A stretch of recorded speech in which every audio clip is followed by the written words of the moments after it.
Bonsoir à tous, bienvenue dans votre émission La Réunion Léla. On espère que vous avez passé une très bonne journée, que vous êtes en très bonne santé et que cette année, ce qui commence un petit peu, donc continue à se passer sur de bonnes bases. On va parler de ceux qui font le choix de partir ou ceux qui sont obligés de partir. On appelle ça la mobilité et c'est dans Cosmo Réunionnais.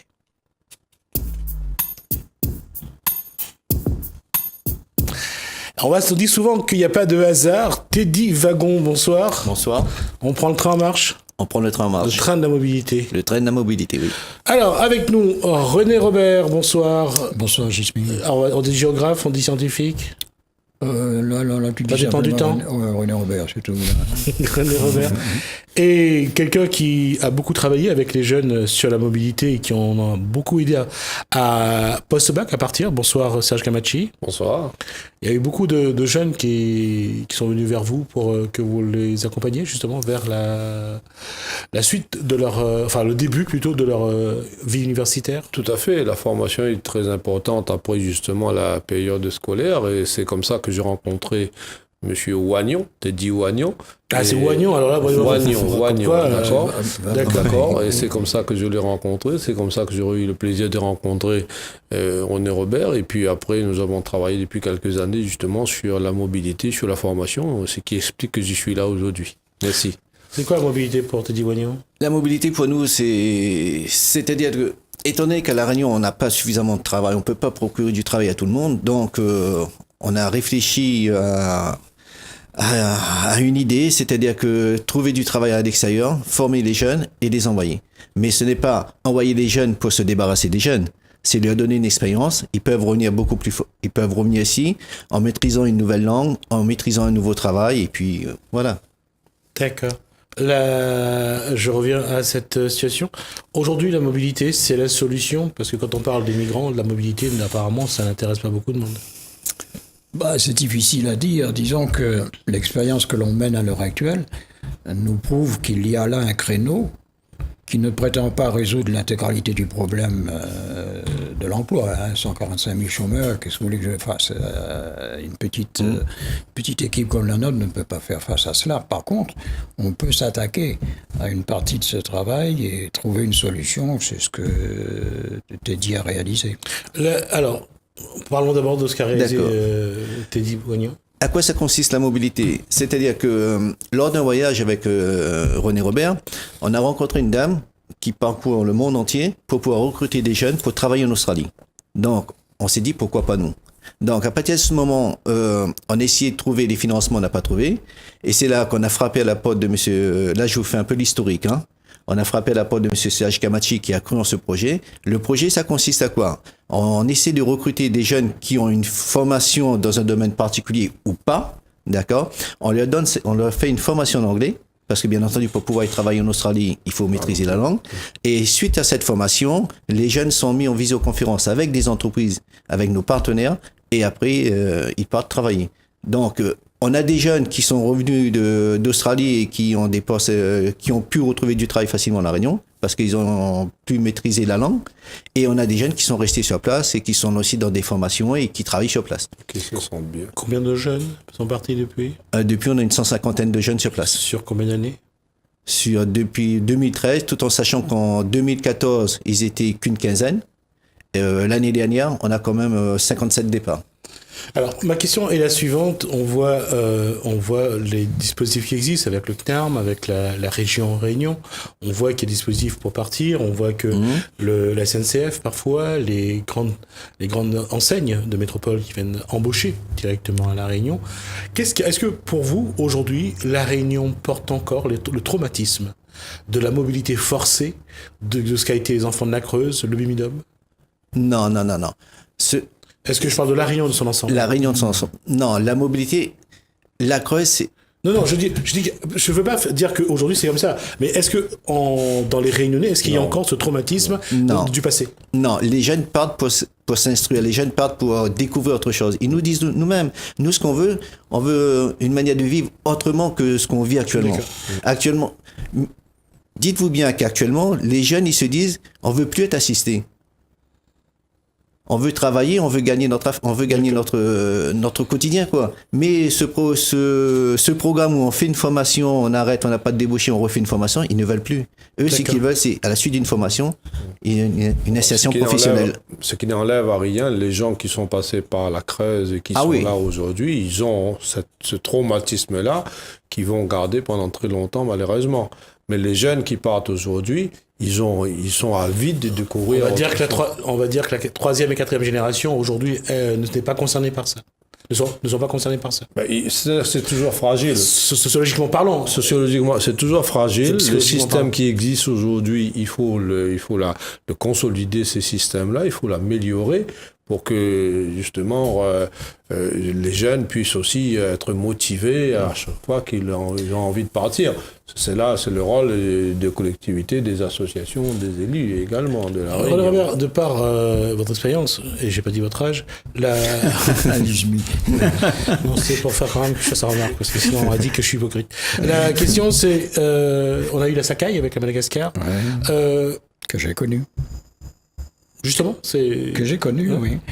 Je suis allé récemment aussi. Alors, juste pour préciser que pour ceux qui n'ont pas cette génération-là, ça s'est passé en 1961. Oh oui, je crois. Ça s'est passé donc dans un endroit de Madagascar. C'est des Réunionnais qui sont partis pour faire de l'agriculture normalement. Ça s'appelle la Sakai parce que ça passait à côté d'une rivière qui s'appelait la Sakai et qu'ils sont restés, mais après ils ont dû repartir. C'est ça.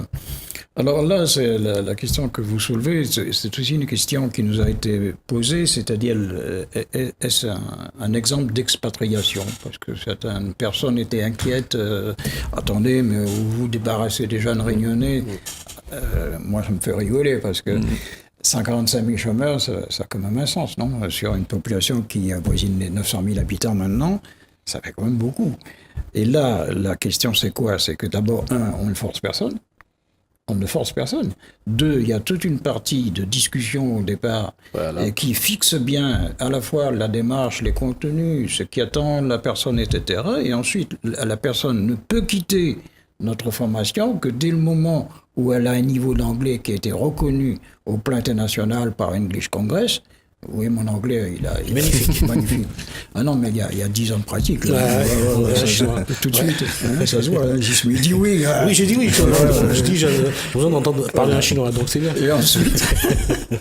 Et ensuite, nous avons sur place, c'était dit qu'il s'en est occupé encore, un Australien de souche qui vit à La Réunion.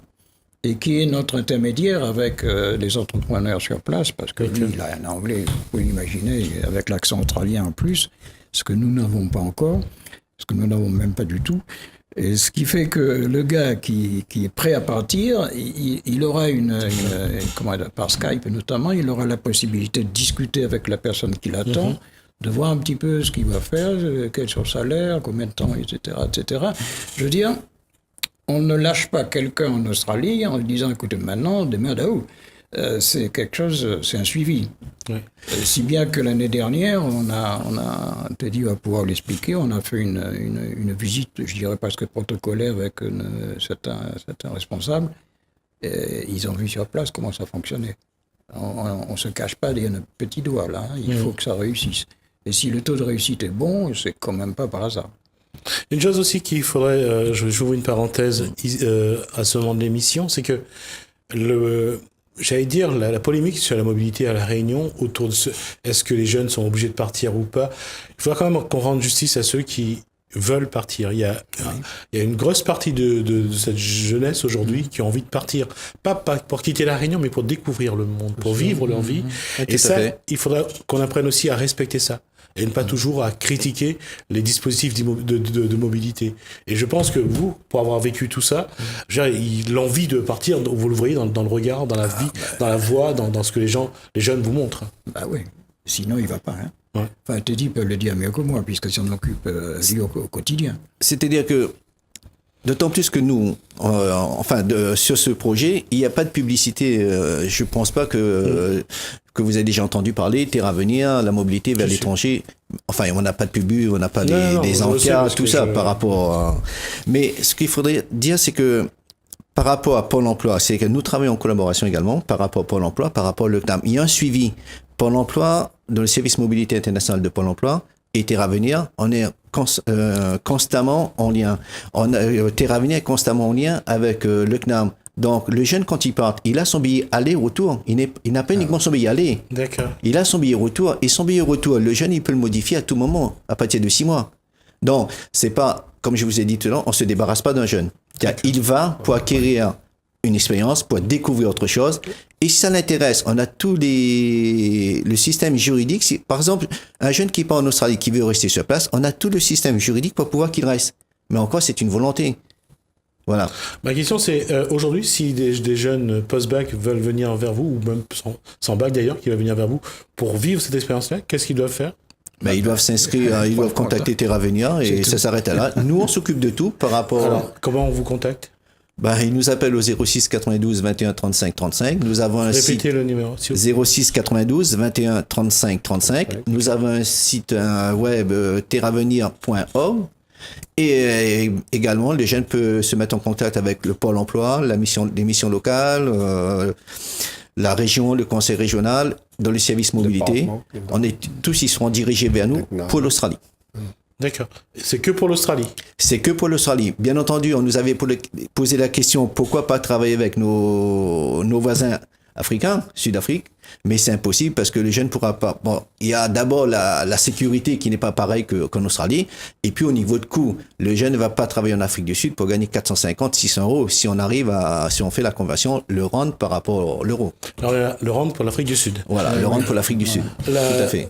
La question, Serge Kamachi, c'est que pendant combien de temps vous avez accompagné les jeunes Écoutez, ça fait 10 ans qu'on fait l'opération post-bac tous les ans. Qu'est-ce qui se passe à La Réunion?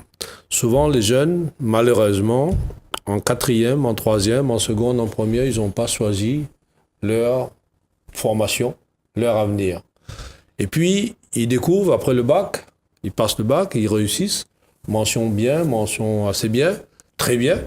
Et les parents disent, avec les jeunes, mon enfant, ma fille, mon garçon, et tu as eu une bonne note, et ce serait dommage de ne pas continuer. Malheureusement, c'est trop tard. Pour s'inscrire dans une université en métropole, pour trouver une place dans l'université à La Réunion, pour trouver une formation BTS, etc., c'est trop tard. Parce que les jeunes qui vont passer le bac au mois de juin, il faut que depuis le mois de janvier, même avant, qu'ils commencent déjà à prospecter, à réfléchir pour dire voilà ce que je vais faire, comment je vais m'inscrire, préparer mon dossier, arrêter les dates, etc. Nous, quand on a vu ce problème-là, on a créé ce qu'on appelle l'opération post-bac. Cette année, on a reçu, l'année dernière, en 2018, on a reçu encore 35 jeunes. Bon, on n'a pas réussi pour tout le monde, mais on a fait quand même plus de 80% pour aider à trouver un stage en alternance, pour pouvoir l'accompagner justement à monter un dossier dans le cadre de la mobilité. Là, je ne parle pas uniquement en Australie, mais en métropole, en Belgique ou ailleurs, Canada, pour l'accompagner justement à trouver une formation dans le cadre de la préparation d'un BTS. Donc, oui, ce travail-là est important. Et c'est important, et il faut travailler aussi en coordination avec le réseau, c'est-à-dire Mission Locale, qui a un rôle important à La Réunion, qui doit accompagner tous ces jeunes. Avec nous, avec les instances existantes, eh bien, on arrive à s'en sortir. Donc, il faut passer par là. Ça fait 10 ans bientôt qu'on le fasse. D'accord. René Robert, la question aujourd'hui, est-ce qu'il faut redéfinir la mobilité? Est-ce qu'il faut le présenter différemment aujourd'hui? Est-ce que les individus sont prêts à le voir dans sa globalité? Savoir que la mobilité, c'est sans doute l'étape de l'apprentissage aussi, de continuer à grandir, de voir que partir, c'est pas mourir un peu, mais c'est surtout se nourrir un peu plus. C'est joliment dit, ça. Partir, c'est mourir un peu, ça me rappelle des moments de classe de terminale, ça, je crois, oui. Bon, je réponds à ta dernière question. Il faut, et ça c'est aussi le travail que l'on mène avec CH et dans le cadre de cette réflexion, il faut que les gens comprennent à La Réunion que nous sommes dans une situation difficile en l'instant. On l'a vu avec les Gilets jaunes, on a vu avec le représentant des maires devant Monsieur le Président, on a vu, tout le monde a suivi tout cela, j'en parle pas. Par contre, ce qu'on oublie, c'est que dans les 10 ans, 15 ans, 20 ans à venir, nous aurons des difficultés de plus en plus grandes qui sont non pas inhérentes à à de mauvais choix politiques ou à de mauvais choix économiques, c'est tout simplement parce que la population augmente sur une île qui, elle, n'augmente pas. Et sur cette île, vous avez des risques naturels qui sont importants. J'en citerai deux que tout le monde connaît. Un, c'est le risque volcanique. Et deux, c'est le risque... Quoique cette année, on n'en a pas vu encore, du cyclone. D'accord. Et à partir de ce moment-là, vous voyez ce que je veux dire? C'est que je ne peux plus continuer à me dire la mobilité, c'est un problème. La mobilité, c'est les enfants de la Creuse. La mobilité, ça pourrait être de l'expatriation, c'est-à-dire tous les éléments que je citerai comme éléments négatifs.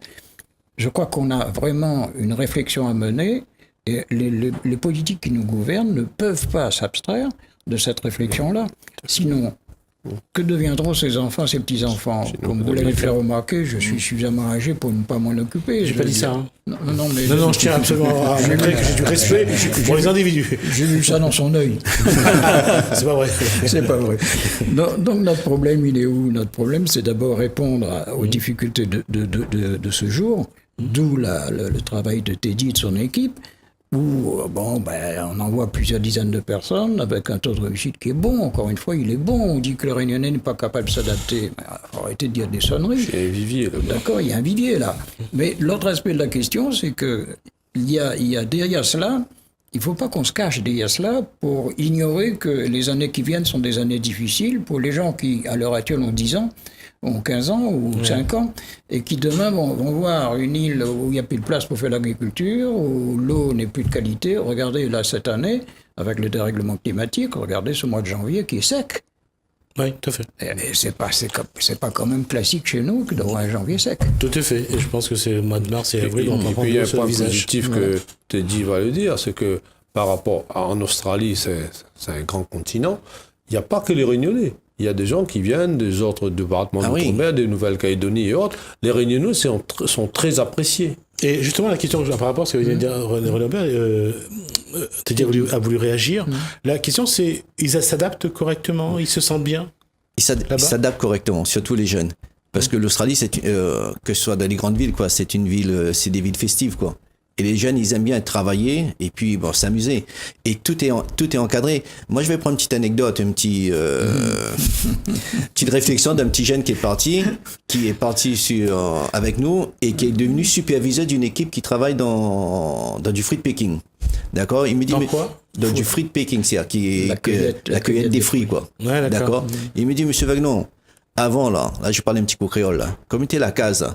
Elle dit, qu'avec 2-3 asiates dans l'allée, papa, là, mais t'es gratte pas. Elle dit, maintenant, comme il réveille le matin, n'a pas rien à faire, mais ça gratter. Et ça, c'est un petit jeune qui a quand même un master. Donc, avant, c'était pas dans son esprit, il avait son master, pour lui, c'était pas gratter. Maintenant, depuis son retour, il me dit, mais ça gratter. Donc, c'est quand même. Changer le regard. Changer le comportement, quoi. Ça sert. Et en plus, l'anglais devient une langue internationale avec l'Internet. Donc, ils n'ont rien à perdre de ce côté-là. D'accord. L'apprentissage de l'anglais. Il nous reste 2 minutes. Je vous pose la question aujourd'hui. Comment faut-il redéfinir la mobilité?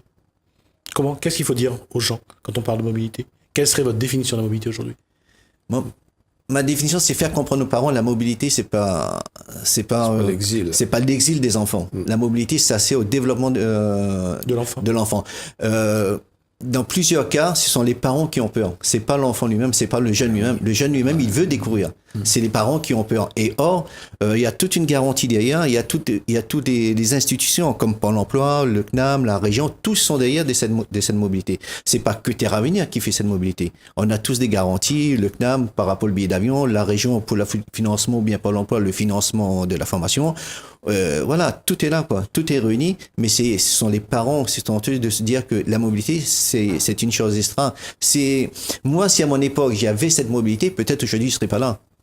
Parce qu'on n'avait pas autant d'aide pour partir, pour découvrir autre chose, quoi. D'accord. Si on n'avait pas les sous pour payer un billet d'avion 12 000 francs à l'époque, on pouvait pas sortir à la Réunion, hein. Tout à fait.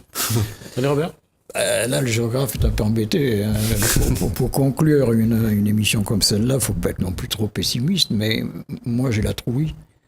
J'avoue que j'ai la trouille de ce qui se passe. C'est-à-dire que il faut absolument des émissions comme celle que tu nous proposes, et je t'en remercie, puisque c'est la deuxième fois que j'ai le plaisir de te rencontrer ici, il faut que les gens comprennent que bientôt nous aurons, pour nos enfants et nos petits-enfants, non pas la joie de se dire on va aller travailler en Australie ou ailleurs, etc. Ça, c'est notre sujet actuel. Mais qu'ils auront l'obligation de bouger. Parce qu'on n'aura plus de place et on aura des difficultés de plus en plus grandes à gérer la Réunion. Donc, il ne faut pas se leurrer. Il faut trouver dès maintenant une formation psychologique, une adaptation au problème de la mobilité. C'est un problème à la fois politique, psychologique bien entendu, un problème aussi des médias, et là tu joues ton rôle, de telle façon que les gens se disent, bon, ben écoute, là le vieux monsieur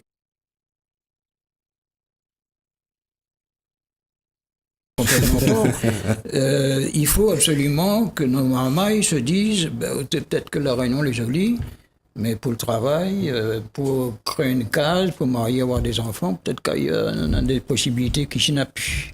D'accord, merci René Robert. Serge Kamachi, le mot de la fin. Écoutez, moi je pense qu'il faudrait, malgré les difficultés que nous connaissons, moi je serais tenté de dire aux jeunes, de dire aux parents qu'il faut regarder l'avenir avec confiance. Nous sommes dans la mondialisation. Aujourd'hui, à travers la télé, la communication, les images, le son, aujourd'hui, on sait tout ce qui se passe dans le monde. Et nous ne pouvons plus rester enfermés à La Réunion, les bras croisés, et regarder le monde évoluer. Si demain, nous sommes au Canada, en Amérique, en Asie, en Europe, aller se former, prendre nos responsabilités, revenir vivre ensuite à La Réunion, moi, je crois que finalement, c'est quelque chose qu'il faut le faire, mais ça, il faut y aller. Mais il ne faut pas oublier, enfin, à côté de nous, et dans le cadre de la coopération, on peut aussi faire beaucoup de choses. Parce que quand je regarde l'Afrique du Sud, le Mozambique, les pays avoisinants qui sont devant nous, il y a un vivier. Il y a un vivier qu'il faudrait peut-être aller justement... On aura l'occasion de voir un petit peu comment La Réunion peut faire du co-développement, comment La Réunion peut s'intégrer dans son milieu indo-océanique, surtout l'aspect africain. Et c'est pas loin en plus. Qui n'est pas très loin de nous. Madagascar et l'Afrique, dont le Mozambique et la Tanzanie. On aura l'occasion de revenir là-dessus en tout cas. Merci. On aura abordé un aspect, on en reviendra sur d'autres. Et je pense que vous aurez l'occasion de venir le plus souvent possible, venir aborder des aspects que vous maîtrisez. Merci Teddy Wagnon, pardon. Merci René Robert. Merci Serge Kamachi. On aura l'occasion d'aborder et je pense que c'est important parce que je pense que l'avenir, c'est surtout cet environnement indo-océanique. Merci à vous.